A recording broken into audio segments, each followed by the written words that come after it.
Gaddana mummaa kootii ergan turee nu beekee na nyaadhallee nan dhuga umrii kan koolaakaa keessa gara uf gubeetii.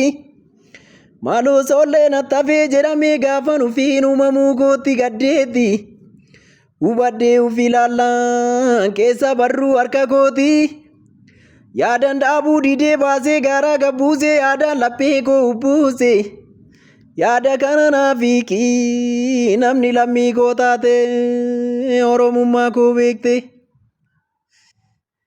Maal namarraan dhaladhee dhaloota koo morminee jaarsaa abbootii biyyaa beekan hayyuu barsiisaa kan tokkummaan nu dhibee wal nyaannu maal mallisaa.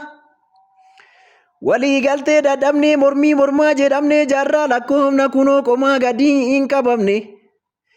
Ekeraan boollaa lolti lafeen lafaa dubbatti dhugaan namna dhalatti. Walii galtee dadhabnee mormii mormaa jedhamnee jaarraa lakkoofna kunoo qomaa gadi hin qabamne. Nuti soliin morminaa deemsa duraa duubatti ekeraan boollaa loltee lafeen lafaa dubbatti. Kan keenya maal mallisaa maaloo qomoo qoma koo akkam godheen callisaa.